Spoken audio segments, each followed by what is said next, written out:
Ekibanja kya Pasco nomanya kitwire nikiturwamu abasirikare bagumizengu bakakiguzibwa Post Bank. Nomanya nagira ngu Post Bank ekaguze ekibanja kye ahabwa roni yihireyo kandi nagira ngu roni ye akaba nagishashura gye nubwo erabe yabireta kahwire. Eki kikamuhayiriza kwirukangira omu kooti okutunga okuhwerwa. Akabaho okurya roni nka burijo bwo kukimanya, abaho kusinga ngoko ori kukimanya, abaho butikiriza no mu nshashurana rero aba banka bagusa. Konka icyo twagira ngo umuringo gwagurizemo gukaba gutari nko kwekiragiro cyo kutunda omusingo kukigamba.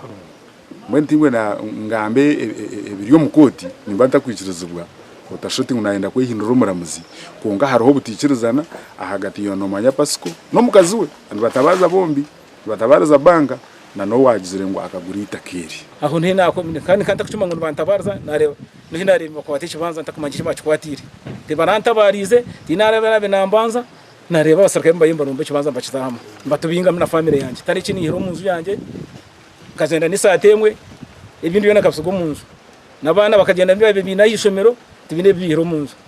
Enyuma ho kote nkuru ekagira ngo abasave yabazeho babanze bigure nsharo bwa nyuma ya Pasco nomanya kugira ngo bakiba nitakarye eri yabirertara mu cyapa. Nyine bibanza bibiri icyabe kinde cyapa ne kitine cyapa tubiza kutwara mufite katengana mu Post Bank bona babitwarana hati nicyo kinini nyenda kwiyaho aba leaders bakabaho bagengo bakimpe na court order bakimpe kingarkane.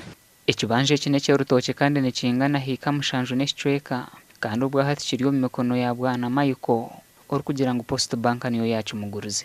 Bwene kote karagira ngo musave yayije amanye entangiro zaryo abo kuba babanga kuba berena batwarita keri nabaruguza ombuhenda biraje nje turiyo mu kote batwara nita keri yabireta basingire takeri kuba arutwara baraherezo barihire twazo mu koti yikiriza ngo twije tureto musaveya arebe itakeri yatwirwe kandi nomanya Pasco yabireta rasingire banka rahi kandi ringana cyo tulashange kayantu wanje akatwara itaka erukurengera barihire banka tugarure mu kamawari meni survey yayoleka ngo aho akataka akarenga mu so ntuza kusitama ntwikirizana ufite chandolinge konka we may not have a claim over that portion of land.